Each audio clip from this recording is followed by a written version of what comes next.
Hello Gasheads and welcome to this week's episode of GasCast. I am your host Max Alderson, joined as always by Tom Metcalf. Hiya Mets. How's it? Very good, how are you? Yeah, all good. We've got no special guest this week, but I'm sure between the two of us we'll more than manage. Let's dive straight in and talk about all things Rovers.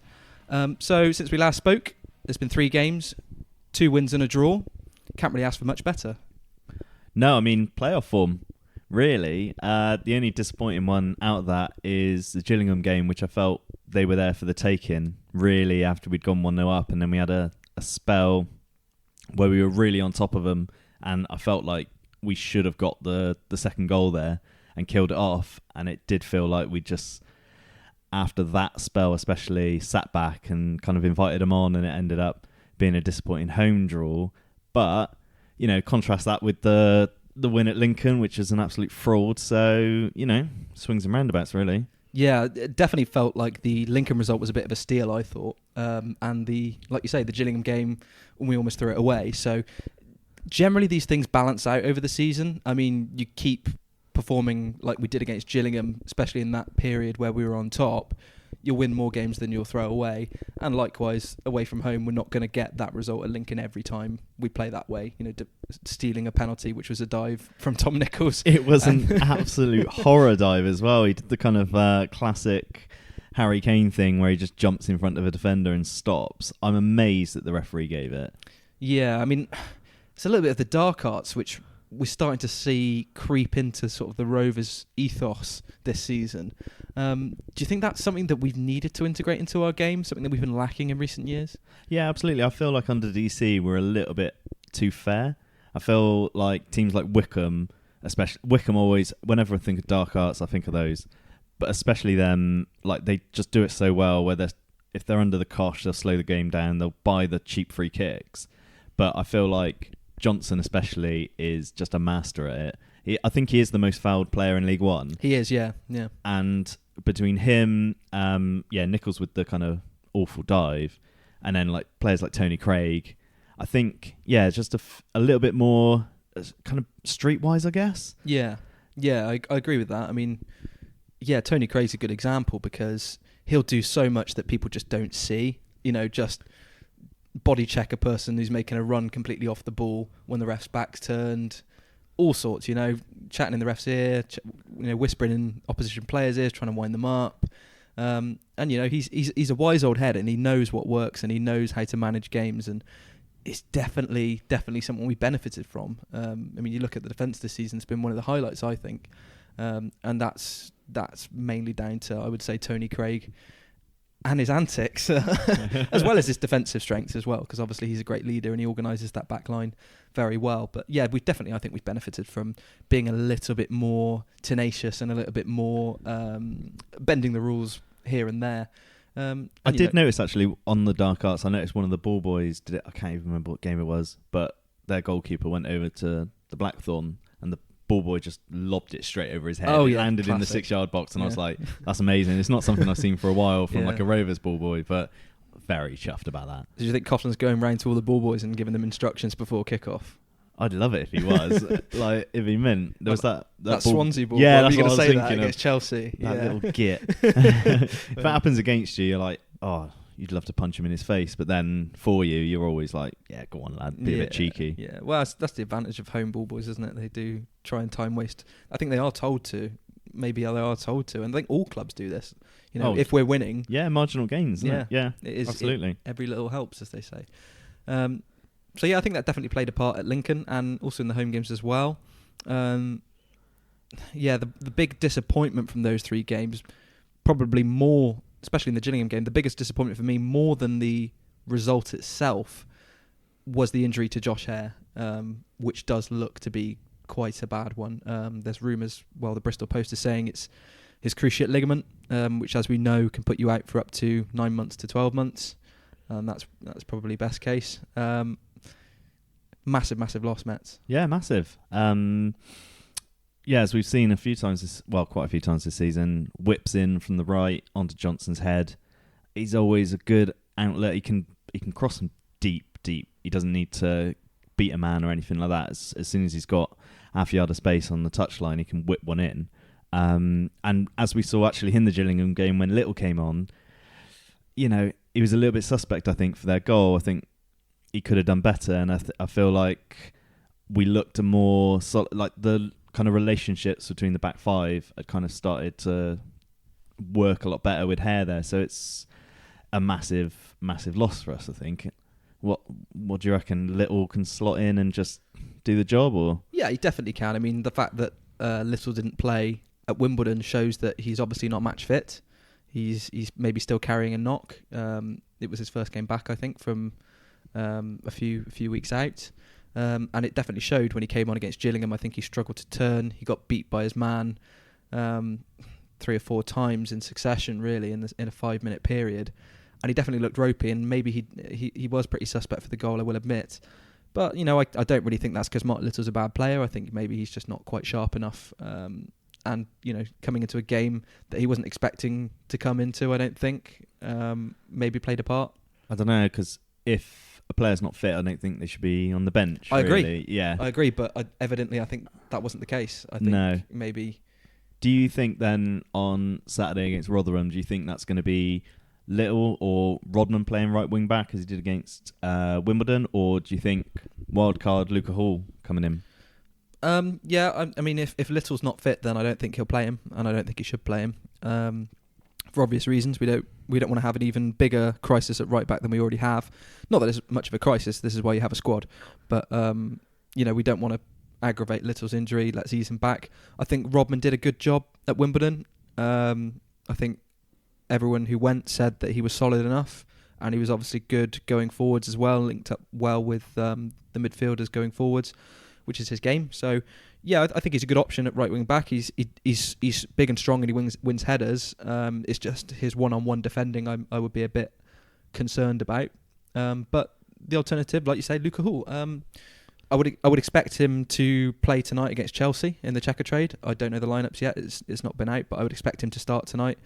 I think Coughlin will keep an eye on him and see how he does, and if he impresses, then there's every chance he could start against. Yeah, he did play Rotherham. Against Plymouth, didn't he? He came on, so yeah, blood him in the bullshit trophy, and then see how he gets on, I guess. Yeah, absolutely. And this season for us, if we're honest, is a dead rubber. I mean, there's a chance of playoffs now, which we'll go on to talk about, which is a whole other topic. But realistically, I don't think we are going to get playoffs. We'll talk a bit more about that.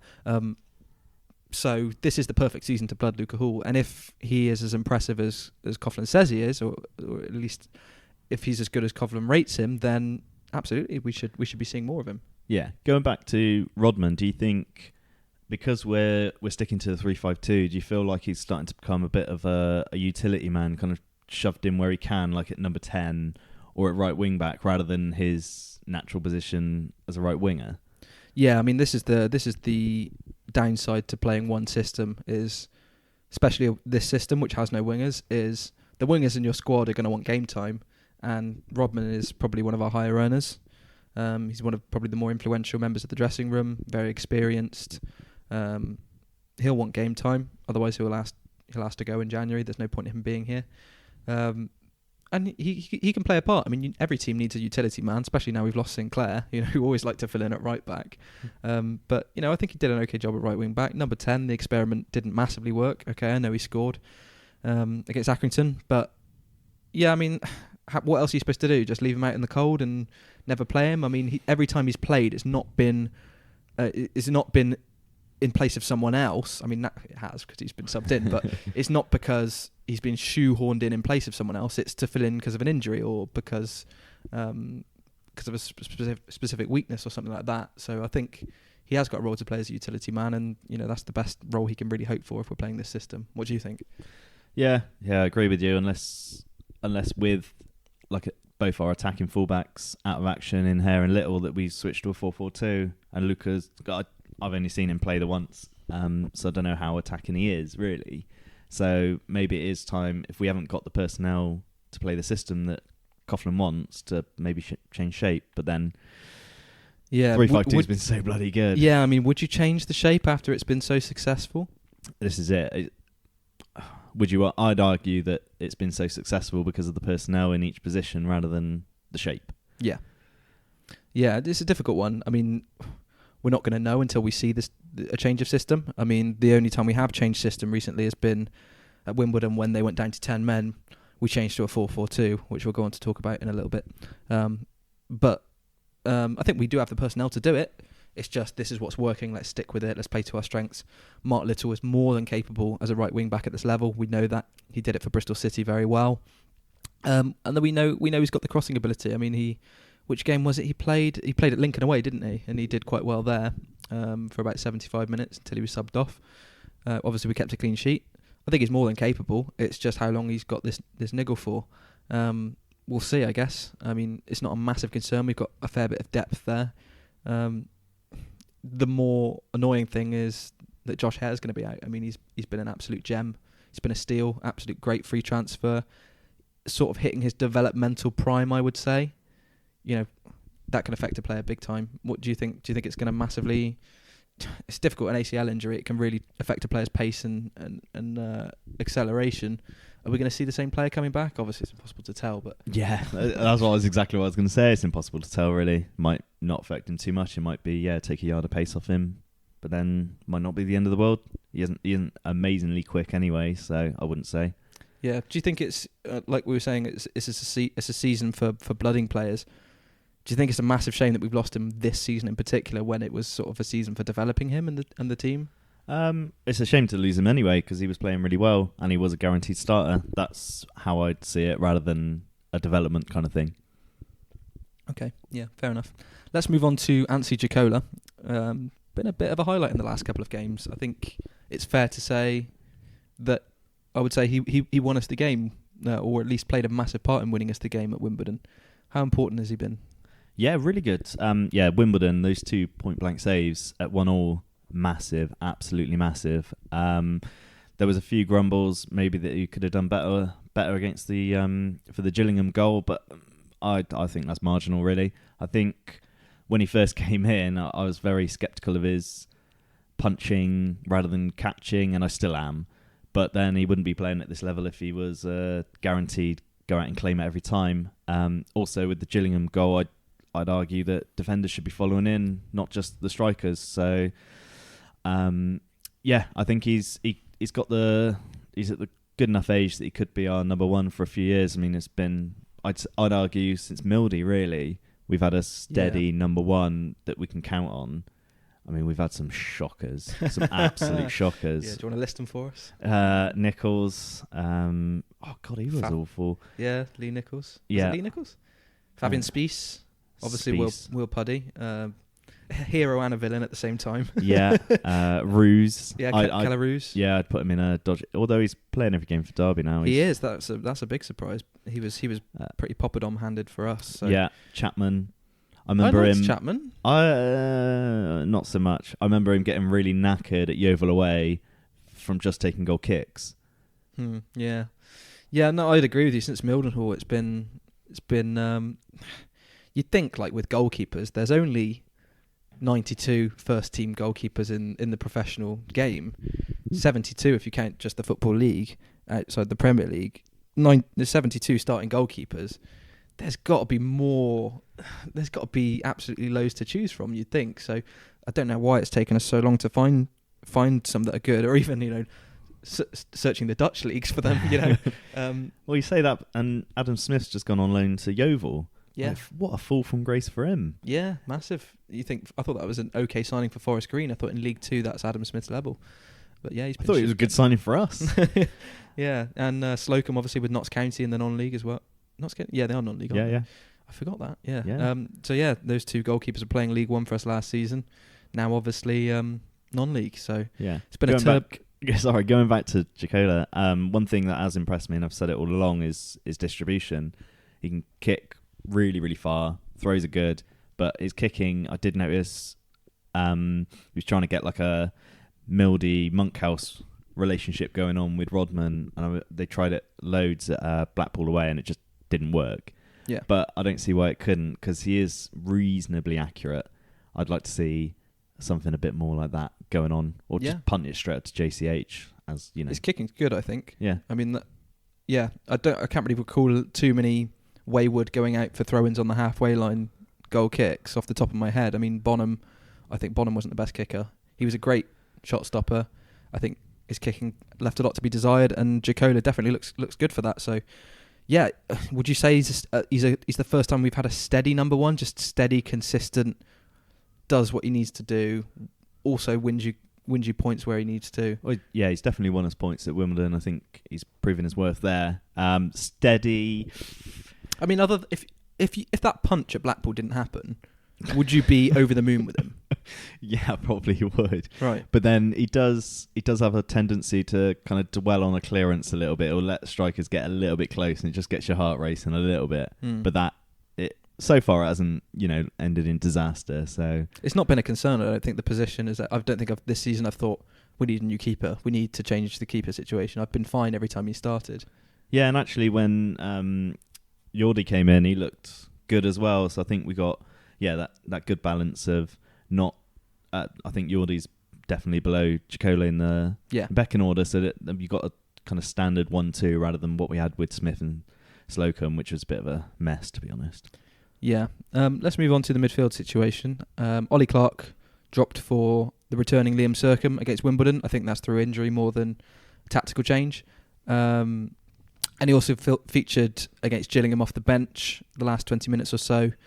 How's he done, Mets? What do you think of him so far since coming back? Do you want to take this one? Because I've pretty much answered every single one so far. Okay, yeah, that's fine.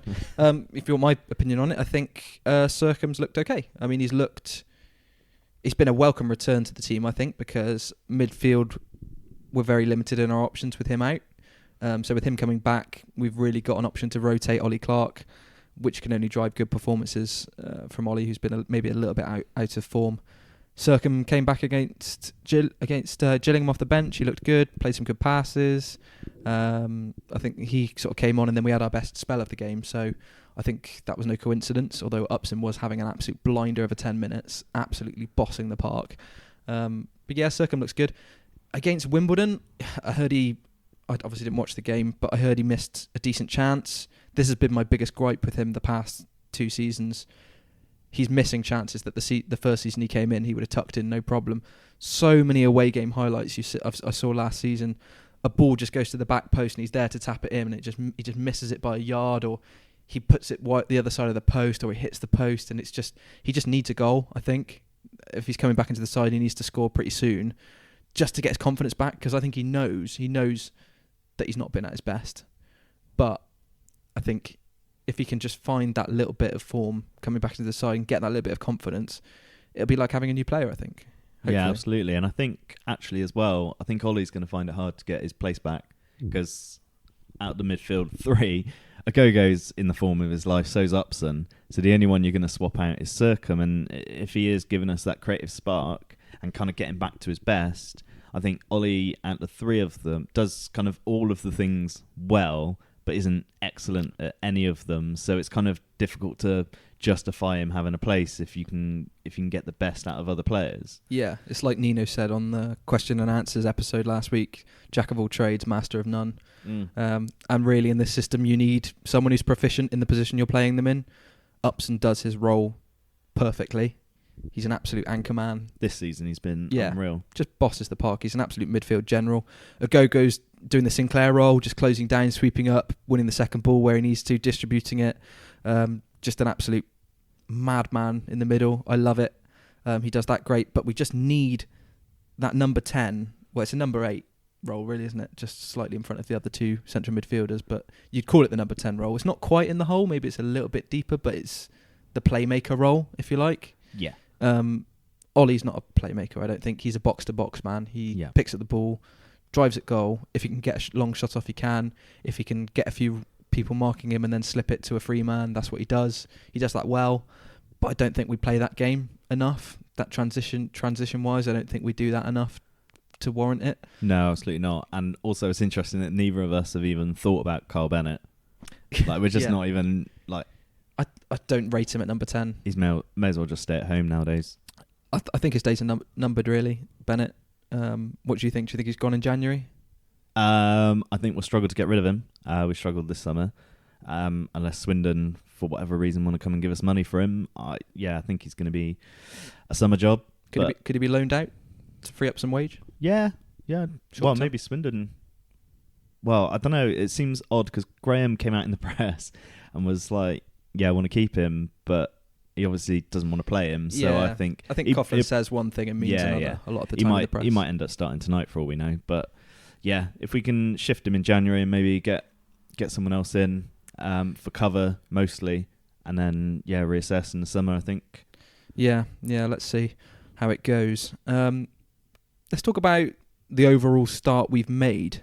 It's been 10 games now. I personally like to use 12 games as a barometer because it's a quarter of the way through the season. There's 38 games. It's a quarter of the way through. 12. Yeah, my maths is right there. Just had to double check. But obviously with Berry out of the equation, 10 is pretty much the quarter mark for us now. Oh, that's a good point. I didn't think about that. So let's assess it where we are.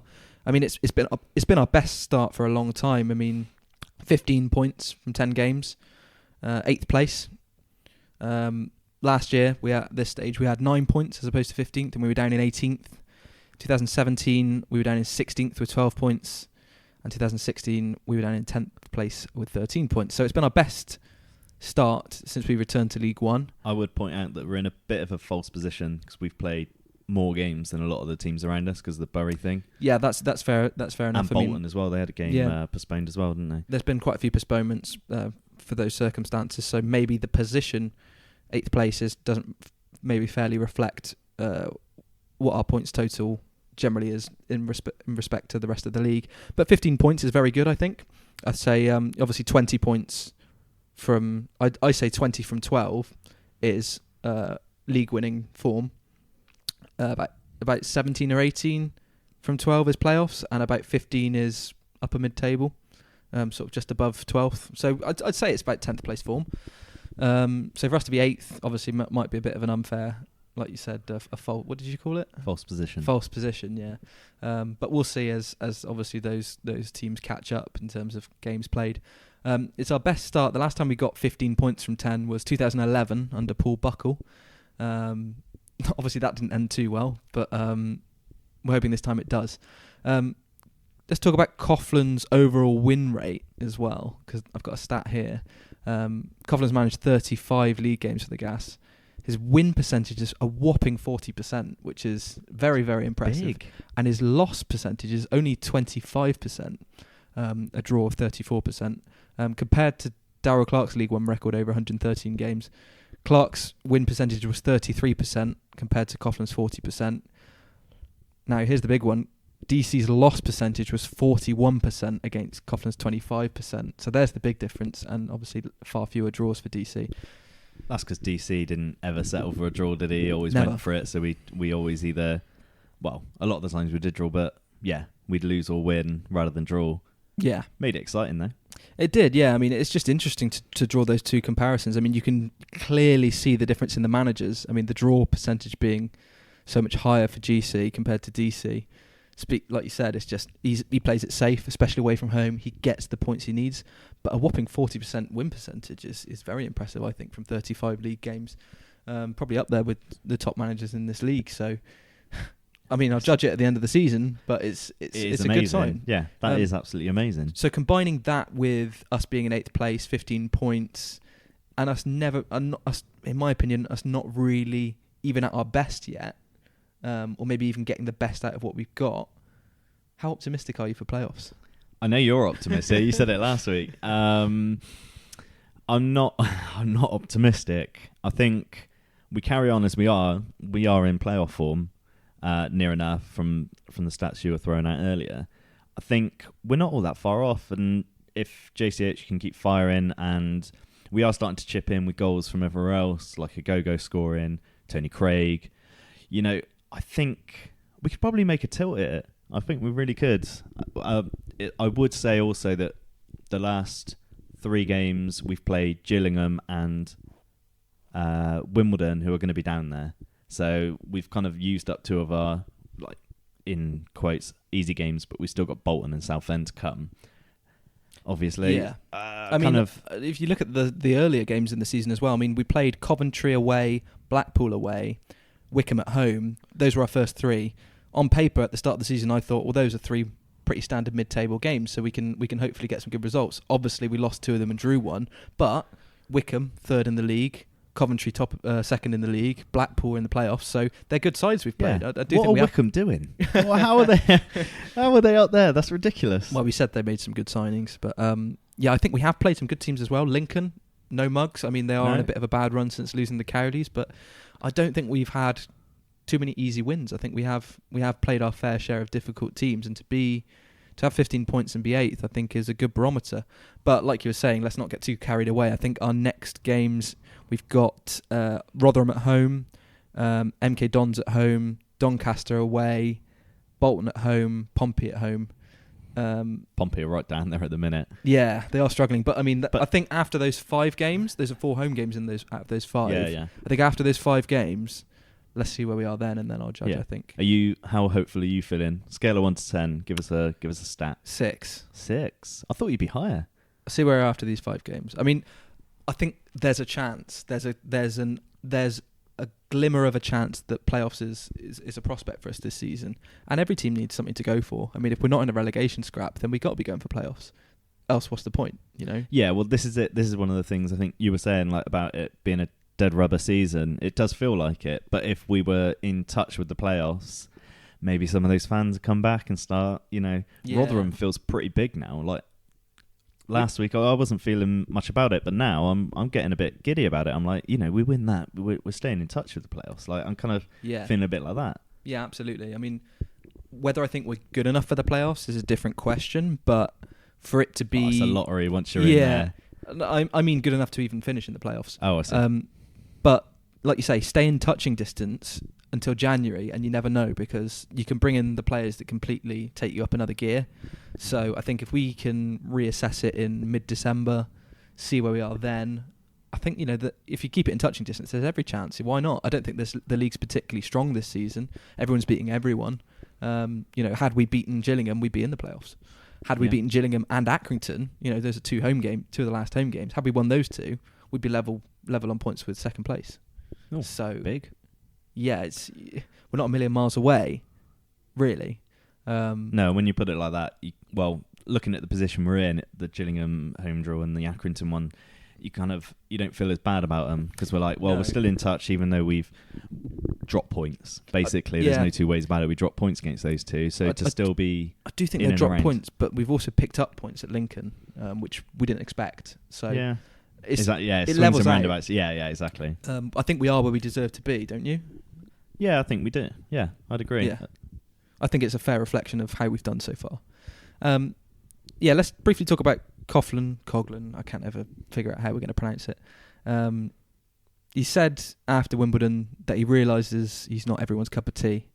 There's been a fair bit of backlash online about him. People aren't particularly enamoured with him, but he's been a tough. He's had big shoes to fill, let's say. He wants fans to get behind the team a little bit more. Do you think we've been supportive enough of him as a fan base?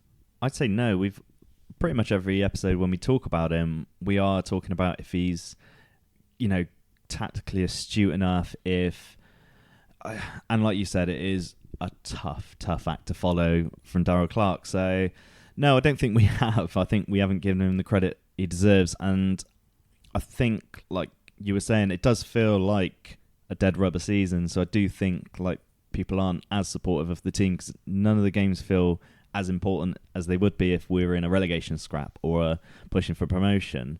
So I do feel like people need to give him a bit more credit, and B, get behind the lads a bit more. I think be a bit more vocal as well, because the Mem at the moment is very quiet. Yeah, I mean, there's a lot of apathy, isn't there? And certainly not a lot of passion at the minute, because it doesn't look like we're fighting or playing for anything other than, the shirt, I guess, or development, or I don't know. It just feels like we've got nothing to aim for or play for, and I think that's the driving factor towards the crowds going down. But Coughlin himself, I think a manager's judged on their results, and now he's been here for 35 games? 35 games. That's nearly a full season. Surely that's enough to judge him on by now.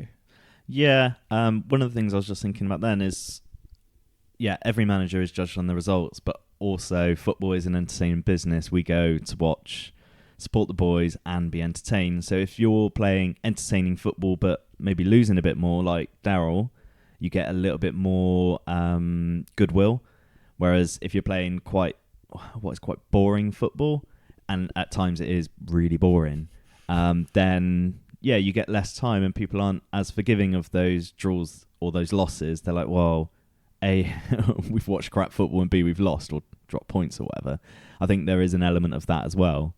Yeah. Would you say it's boring football? Would you? No. I've been entertained this season, I think. Okay. I think it's a lot better than last season. Last season, I mean, those under Daryl Clarke, those home losses, that massive string of home losses to sides in the bottom half.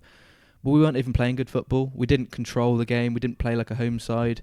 Yeah, we'd maybe get down the wing, get across and score a good goal, or occasionally do a bit of good football and score. But generally, it just wasn't entertaining because we just conceded so many. This season, I like us being solid and managing the game, and I like the direct style because it's not. I don't think it's hoofball. It's just tactically playing longer passes. I mean, it's not hoofing it onto someone's head for a bit of head tennis. It's. I think we sort of lure them in and then break on the counter with longer passes, and it's a little bit. It's not just hoofball. It is getting down the flanks with the wing backs, I think, and I've been entertained at times. I was thinking I've been more entertained with individuals, if that makes sense, like Davis and obviously JCH, but like Nichols as well. Just kind of more watching their individual games than the overall product. Yeah, sure. That sounds really weird. I really enjoy watching Tom saying. Davis play football. I don't think it's been an unentertaining season. I've enjoyed the wins. I've enjoyed the goals we've scored. I'm enjoying the team, if I'm honest. I'm enjoying the team. I like the team spirit. I like when you see a team together like they seem to be lately, especially Ogogo with his passion and ups and bossing it. Tom Davies, very, very charismatic guy at the back, also wins everything, so he's just very likeable. Tony Craig, just absolute leader. Just you like watching him do the dark arts. JCH scoring hatfuls of goals. I just like the team, and it's when you see a team that you like and players that you like, and they do play an okay standard. I don't think it's bad football. It's entertaining. I'm fine with it. I'm actually, at the start of the season, I was a bit like, why have I bought a season ticket? Now I'm like, I'm happy to go every week and watch this. I think it's good. I think you touched on a really good point. Is the passion has come across so much this season. I think that's also partly down to the media team having the pitch videos and all that kind of stuff, where you see players going mental, especially Ogogo and Tony Craig as well. Yeah. I think that's it. Kind of starting to warm to him a lot more. I always like Tony Craig anyway because he's my kind of man. But I do feel like we're slowly building a bit more of a bond with the players, which is something we said definitely at the start of the season that we were missing. So I think in that way, it's all kind of going in the right direction. It's just hopefully that translates to more and better results. I think we've seen in patches what this team's capable of, and I hope the more they play together, the more that will come out. And I'm starting to see that in recent games, particularly the Wimbledon game where we just took it up another gear and won the points. So I think we are turning into a more entertaining team, and I think as it goes on, people will start to see that, and hopefully the crowds will return. Yeah, fingers crossed. Cool. Let's move on.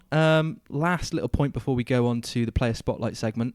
The third kit was launched last week.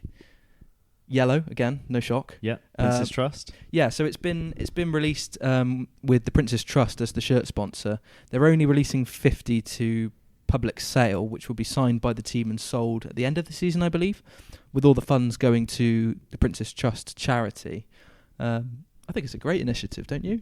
It's a great initiative, but I do feel like it's a bit of a missed opportunity to do something a bit special. Yeah. I am a big fan of the yellow, but maybe a pink or something just, especially as there's only 50 of them, you can go a bit mad and do something really weird. Yeah. I don't know how practical that is with Macron, because I know they're a bit wankery, but if you could pick anything now to have as that third kit, the 50 limited edition, that would make you just take out your wallet and say, I will pay anything, what would you?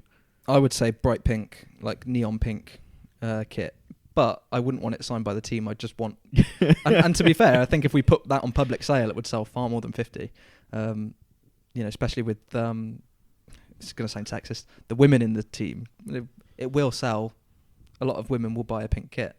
A lot of blokes will buy a pink kit too. I'll buy one. I'd have a pink kit. It's not a gender thing. Yeah. I just think it will sell much more than a standard yellow kit, because we've had yellow for a fair few years now, and it's just, I mean, yeah, these will sell because they're limited edition. There's only 50. They're signed by the team. That's a bit different. But if we were gonna do a big release, something different kit, I think general release would be a better option, if you get what I'm saying. Yeah, absolutely. See, I straight away when I asked you that question, I thought I'm going to want to give an answer to this. And what I was thinking was, the conference away kit with the white with the blue and yellow stripe down the side, Thunderbird stripe down. Yeah, and the black sleeves. I was thinking something similar to that. But maybe like a sash of like all the colours. I love that shirt. That's a lush shirt. Have you seen Oxford's away kit, which is white with a yellow and black sash? I have seen it. It's quite tasty. I'd like something like that was maybe like, I don't know, just a really wild array of colours. I don't know, white with blue and yellow, like you're saying, or... it's kind of like traditional Ravers kind of, unless you're doing blue and white, it's then black and yellow are the other kind of colours. Green's sort of a fourth colour for us, but we haven't worn green in a while. No, maybe an out there kind of green kit would have been quite nice. Yeah, I don't know. I like the yellow, but yeah, I feel like it is a bit of a missed opportunity. Yeah. Okay. Well, hopefully that raises a lot of money for a great cause, and hopefully we'll play in it a couple more times this season, because I think it looks quite nice. Generally, it's I think we'll only get a couple of chances. Southend, I think it's a bit it's more like amber than yellow, isn't it? So it looked a bit Newporty, but I like it. Yeah. Let's move on to the player spotlight segment of the episode. So our player that we're going to focus on this week is Abu Ogogo, who's been a breath of fresh air, and I think a player who has almost felt like a new signing compared to last season. Definitely offers something different. Metz, what does he bring to the midfield? He brings the horrible, dirty side of it. He will put his body on the line. He mops up the second balls. He will get stuck in, basically. He's very, very good at that. The only problem is the other side of it. He's quite limited in his forward play. And often he'll be the furthest man forward because he's busted a gut. And he kind of forgets what he's doing. I've seen it. He'll get to the edge of the box and be like, what am I doing here? Yeah. Would you say he is an upgrade on Sinclair? And choose your words carefully here, because I'm in striking distance of you. Okay. I'm sweating now you've said that.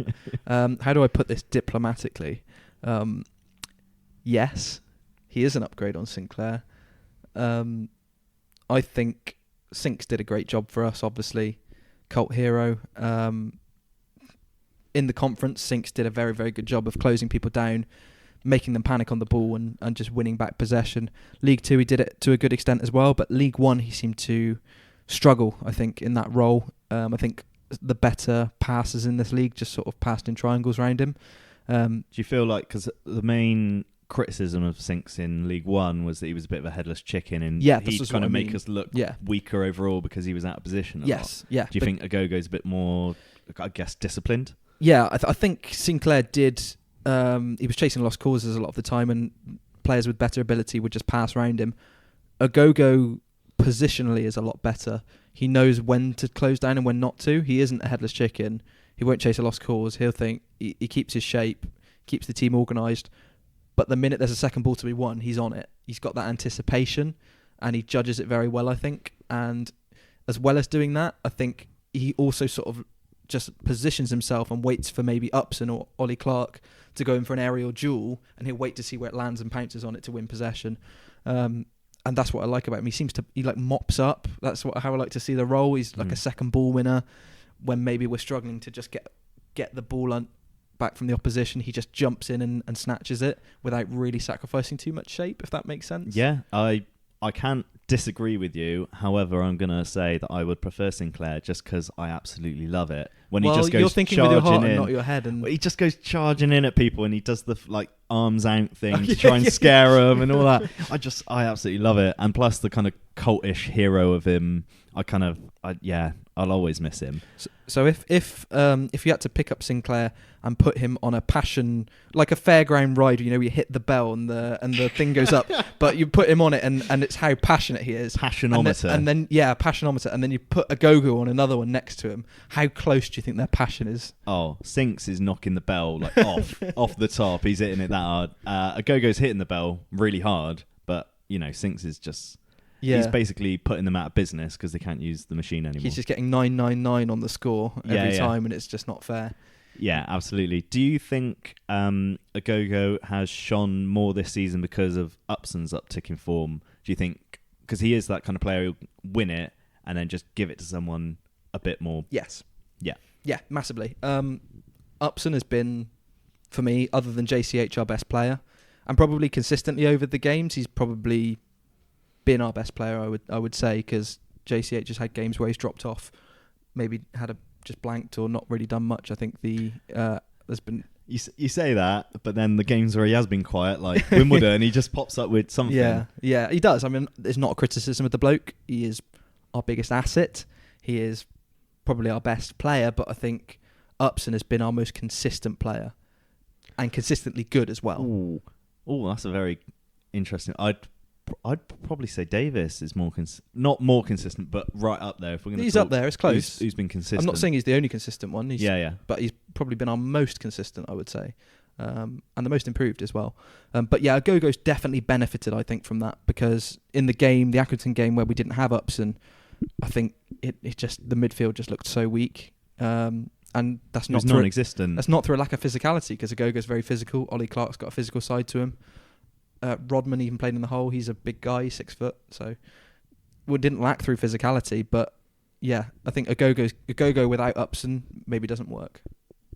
Yeah, it'd be interesting if, like we've seen when he's not there, when Upson's not there, I don't think Ogogo doesn't play as well. It'd be interesting to see what happens with Ollie Clarke as well, because I don't really feel like there's that same relationship between Ogogo and Upson that with Ollie Clarke as well. I feel like at the 3, he's like the odd one out, if that makes sense. Yeah, definitely. I think it'll be interesting to see what happens in January, because I think a midfielder will be top of our shopping list. So it'll be interesting to see how that dynamic changes, because I think we will stick with the 3 in the middle. So yeah, that's a good point. I think it will be that third choice, so Ollie Clarke or Circum, or the new guy, whoever comes in. Or maybe Circum plays himself into contention, and then there's... Who knows? Yeah. One can only hope that it brings competition, healthy competition. Absolutely. Let's move on to looking ahead to the Rotherham game this weekend. Rotherham at home. So we're 3 points ahead of them in the table, but we've played 2 more games, so maybe a false position, like we said. They're a team that came down from the Championship. Bit of a reputation for being solid, bit similar to us, very solid at the back, but with a few goal-scoring options. Do you know much about them? What do you think of them, Matt, so far? I know very little about them. I've been keeping tabs on Lapodo from Freddie Lapodo. Yeah, one of those from Plymouth, because I thought we were going to be in for him in the summer, because I really rated him. He's their top goal scorer. He's playing as a striker for them. He scored 4 goals. They've got Jake Hasty on loan from Rangers, who seems really good as well. He's got 3, and then they've got kind of goals kind of chipped in from all over. They scored a similar amount of goals to us. The most I know about them, pretty solid. I'm expecting a kind of pretty even competition game, but I kind of, like I was saying earlier, this is one where I feel like it's a bit of a barometer for us, because they are going to be there or thereabouts, like sniffing around the playoffs, if not maybe a little bit further up. Coming down from Championship, they're going to have quite a lot of expectation. I don't think they've been living up to that so far. So we beat them. I'm starting to look up the table rather than down. Yeah, I mean, I definitely agree. It's going to be a barometer for us. We're going to see where we stand against a good side in this league. I know we played a couple of good sides already, but maybe we didn't quite have our formation figured out then. Since we've sort of switched the system, we've played relatively mid-table, lower mid-table sides. This is a big game for us. It's going to be a tough game. I think they're very similar in style to us. They're very similar in ethos to us. They're very solid. Maybe play a little bit dark arts, but got massive quality on the wings and up front. specifically with Lapardo. And obviously, they were in the Championship last season, so they're going to have quality all around their squad. I don't think they changed too much. They've kept Paul Warne still their manager, I believe. And last time they were in this division, they pretty much walked it. So it's going to be a tough game. How do you think we're going to approach this then? Do you think we're going to stick to the same system? I mean, it might be a bit of a stupid question because it's all we've done for 2 months. Yeah, it kind of feels like we'll play that no matter what. I can't, as long as Little's fit, I think, 3-5-2, and I'll be chuffed with it. You don't think we'll play Robin there? It massively depends on Little, I guess. It depends. We will definitely be playing 3-5-2, and I'm expecting now to see at 2:00 on Saturday that we're playing some other formation, and I've completely got that wrong. But we're playing 3-5-2. It just depends who's in at right wing back. I can't really see any other changes from the side at Wimbledon. I think we'll go with the same. Okay, yeah. Looking at their last couple of results, they thrashed Bolton 6-1, but that's sort of a given, really. Or maybe not. The last 2 games they come back and drawn with Sunderland and Oxford. They didn't even come back. They were 94th minute equaliser for Sunderland. Yeah, they were very close to winning that one. Thrashed Bolton 6-1. Apart from that, they've drawn their last 2, which was Shrewsbury at home and Sunderland away, and before that they lost away at Doncaster. So mixed bag, but those are good sides they've played. Shrewsbury strengthened quite well in the summer. Sunderland, obviously, we know the spending power they've got, are a very good side in this division. Doncaster seem to be sort of going under the radar a little bit, maybe sneaking up towards the playoffs. Under the radar. Yeah, definitely. Darren Moore's done a good job there. I think they've got the quality to get good results against good sides, and I think it's going to be a tough game for us. Let's briefly talk about Johnson Clarke Harris, because obviously big Rotherham boy, wasn't he, back in the day in the Championship? I think he spent 3-4 seasons there. Might be less, 3. Played in the Championship with them, wasn't as talismanic as he has been for us, but I think he's got a bit of history with them. Do you think he's going to get a good reception from their fans or a bit of a bad reception? I hope he doesn't. I really hope he doesn't, because I think it will just make him stronger, like the Hulk. I think he'll get angry and then You say that, but he's blanked in 2 games against Coventry, which you would expect him to be fired up for. They didn't really treat him that badly, did they? I don't know, but he definitely didn't do much in either game. So I don't know. It's just a talking point. You never know. Actually, it's a good point. It's difficult to know. I mean, it could just be we played absolutely terribly in both those games, which we did, and gave no service to him, or it could be it had an effect on him. I don't know. I didn't watch either game because they were both away at the Rico, which is a terrible place to go. So I'm not really a massive fan of travelling to that one. So no, it's awful. Yeah. So it could have an effect. I guess we'll see, won't we? I mean, you'd hope he's up for it. If he is gonna step up to the next level, as he may do in January, then you'd hope he can play against anyone regardless of the personal circumstances. Yeah, absolutely. Cool. So score predictions for this game. What do you reckon? I'm going to go 3-1 Rovers. Whoa, massive shout. Massive, there. yeah. Hopefully based another on sending. What evidence? Just I don't know. In my waters. Also another sending off just because we've played against 10 men and 9 men for loads this season. Do you reckon that's the dark arts that's done that?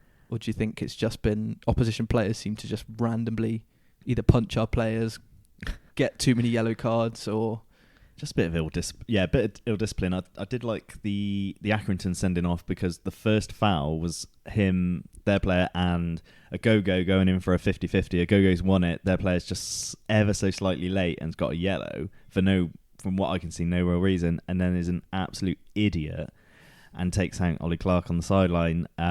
It's just discipline, just really bad discipline. And it's not something I've really seen that much in League One since we came back up. I haven't really seen that many red cards. I'm thinking of Ched Evans, I'm thinking of Akinfenwa, but apart from that... Yeah, it's been a bit of an anomaly this season so far, isn't it? It's definitely odd.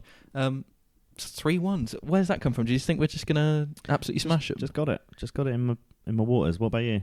I think 1-1. I think we're going to draw 1-1. Who's your goal scorer? Goal scorer, Ed Upson. Ooh. I fancy him to get another one from outside the box. and JCH to blank again against a former club, just because I want to make this I want to make it sound like I'm making an astute observation when really I'm just sort of connecting dots that aren't there. Yeah. I'm going to go with a JCH brace and then Smith off the bench. Nice, yeah.